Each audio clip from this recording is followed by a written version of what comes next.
That guy too. Yeah, he is. He's very smart. Yeah. I had to Google like 5 of those words. Yeah, I know. He's very smart. I will say, he's with us every Tuesday, the first Tuesday of the month. Jimmy is here on hiatus because the show, the McCarthys, as you know, we've talked about a long time friend of the show. Everybody's like, it's canceled. It's not canceled. Not canceled at all. They did pull us from the last 2 weeks of the lineup that were supposed to air. I was told for programming reasons to move some things around. That guy too. Yeah, he is. That guy too. Yeah, he is. He's very smart. Yeah. I had to Google like 5 of those words. Yeah, I know. He's very smart. I will say, he's with us every Tuesday, the first Tuesday of the month. Jimmy is here on hiatus because the show, the McCarthys, as you know, we've talked about a long time friend of the show. Everybody's like, it's canceled. It's not canceled. Not canceled at all. They did pull us from the last 2 weeks of the lineup that were supposed to air. I was told for programming reasons to move some things around for some new shows that were coming. But they have not canceled our show. We did a full season.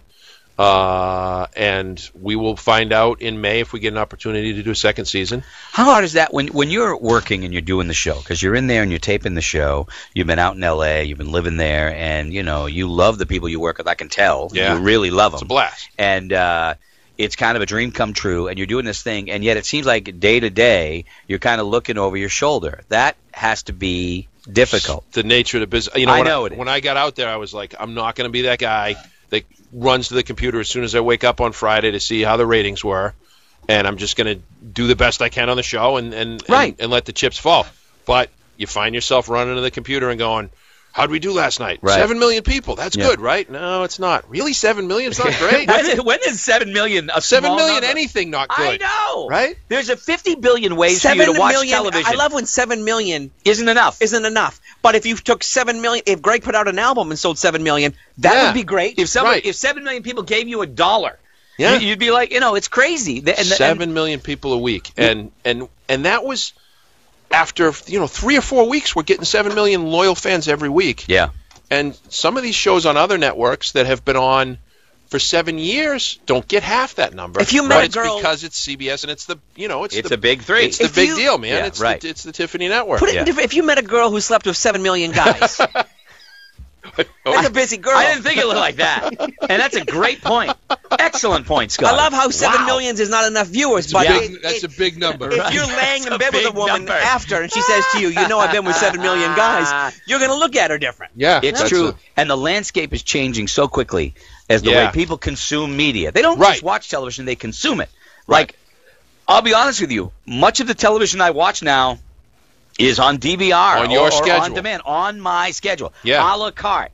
And those numbers don't count in the ratings, which is crazy, which is mind-boggling. And they say, well, both these facts are true. That we were we were one of the highest-rated comedies of the year, and we were one of the lowest-rated debuts of all time. Well, yeah, that's because people watch TV on their own thing now. So it's a really weird thing that you can't control. Yeah, rating anything, whether it's TV, radio, whatever, that doesn't involve actually paying for it, then you don't know what you're getting. It's really a difficult thing. And even when you pay for it, how do you know what everybody's doing?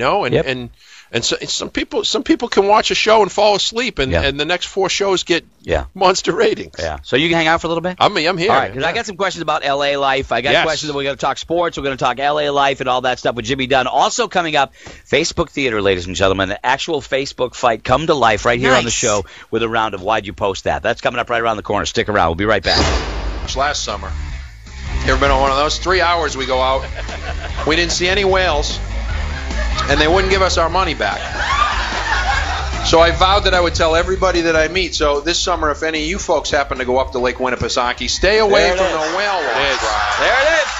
35 cents. That's for the B right there. Gets the residual check, So the Andy update, in case you know. Okay. He's not well, right? Well, no, he's good. He had a procedure done on Friday, a big procedure done, and hopefully it's going to, make him feel a lot better, give him a better, quality of life, and he won't be tired all the time and stuff like that. But he's recovering from that, and I hope he's in the hospital. He's doing well, man. Yeah, hopefully he'll be back, and it'll be a while, but he is going to be coming back, and good. Everything went as they had planned. So fingers fingers crossed. It was not a transplant. It was another type of procedure, but he's doing okay, and he is conscious, and thanks everybody for all the support and all the prayers. Well, we're all like thinking of you, big guy. I hope you're listening, and I'm sitting in your chair right now, and it's don't move anything. I won't touch anything. Don't move anything. I won't touch anything. Tell you, because if it gets moved, somebody stole it. Oh, I also had to hold my fingerprints here if there's ever a trial. Yeah.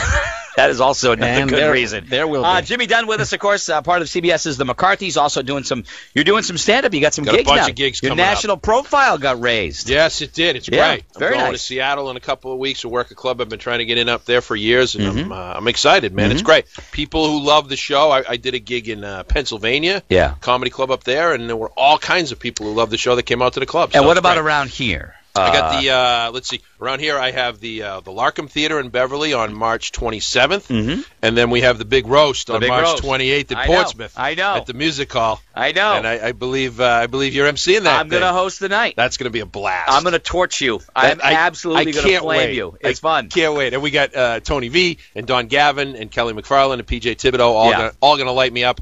And they're all going to do stand-up on the front half of the show. Right. And then we're going to do a big roast, and hopefully I'll have a few jokes to rebut. Yeah. It'll be fun. That's going to be a blast. And then I'm doing a Flying Monkey up in the Plymouth area there. Yeah. That's a nice club, man. It's a great nice club. Nice. Yeah, I'm doing that May 2nd. Yep, excellent. It's funny because we tweet back and forth and text and following you. I could tell, dude, that you're absolutely loving it. But there's part of me too. Like as I know that you're living your dream, and I know, and I'm excited for you on every level. Thanks. But there's also the you that I know is a total New England guy. Yes. And you kind of have to be like McIntyre. He's got the New Kids on the Block thing.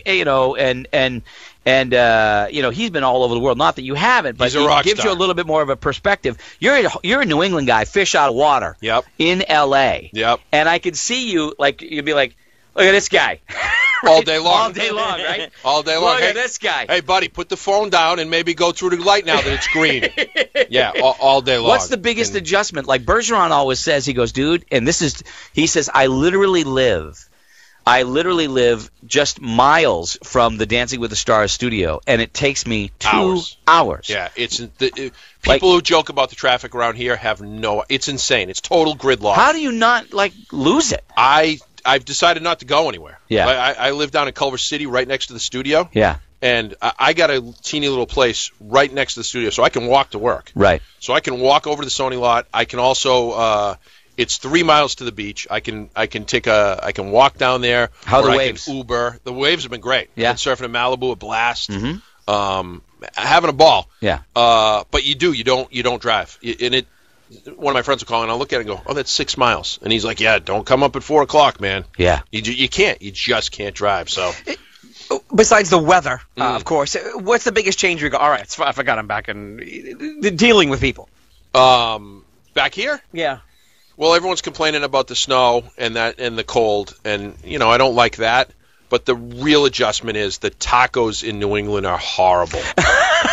and anyone who's making Mexican food and thinks they're fooling anybody, they're not. Our sponsors, thank you for that. Yeah. It's great. No, it's totally cool that you said that because I don't agree. Listen, let me just tell you we're going to do that sponsor thing again. Yeah, right. Was it you? Maybe I just don't come in. Was it you that did that? Was it you? Oh, Long time ago? It was, wasn't it? Might have been oh, yeah, that's right. The furniture store. A little bit about furniture and gambling got me in some trouble. I remember that. But the food out there is amazing. Phenomenal. And there are all these ethnicities that live in this 10-mile area. Yeah. And they're best chefs in the world. Yeah. And dude, food trucks. You get culinary masterpieces out of food trucks. I love food trucks. And you know what else? I love food, period. Yeah, I don't need to see an A rating on the side. Yeah. You got a B or a C. There's nothing wrong with a B or a C. Mm-hmm. I'll take a shot at it. Absolutely. I got a taco truck like a block from my house, man, and I just sit there and go, taco time. Yeah, there you go. Just go for a walk. The food's unbelievable.